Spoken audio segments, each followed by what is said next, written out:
வணக்கம். நம்ம எல்லாருமே சிலப்பதிகாரம் படிச்சிருப்போம். அதுல மாதவி ஒரு கெட்ட பெண், கோவலன் ரொம்ப பாவம் நல்லவன் அப்படின்னு நம்ம சொல்றோம். ஆனா நம்ம ஆழ்ந்து படிச்சோம்னா அப்படி நம்மளுக்கு தோணாது. ஏன்னா கோவலன் பிரிந்து வந்ததுக்கு அப்புறம் அந்த பிரிவின் துயர்ல மாதவி ஒரு கடிதம் எழுதி அனுப்புறான். அதை படிச்ச உடனே கோவலன் இதை போய் என் சார்பா என் பெற்றோர்கள்ட்ட கொடுங்க அப்படிங்கிறான். அப்ப யோசிச்சு பாருங்க, ஒரு காதலி ஒரு காதலனுக்கு எழுதின கடிதத்தை பெற்றோர்கள்ட்ட போய் கொடுங்கன்னா அது எவ்வளவு சான்றாண்மை மிக்க மேன்மையான கடிதமா இருக்கும் அப்படின்னு. இது போல கண்ணகி, கோவலன், கவுந்தியடிகள் 3 பேருமே மதுரையை நோக்கி போறாங்க.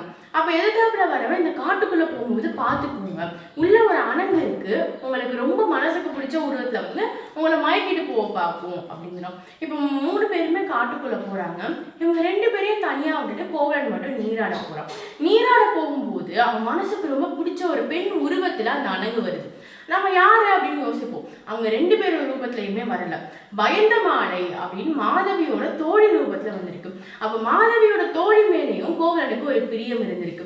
இப்படிப்பட்ட கோவலன் தான் ரொம்ப நல்லவன், மாதவி தான் அவனை மயக்கிட்டா அப்படின்னு நம்ம சொல்றோம். எந்த ஒரு இலக்கியத்தையுமே நம்ம ஆழ்ந்து படிச்சாதான் அதுக்குள்ள இருக்க விஷயம் நமக்கு தெரியும். நன்றி.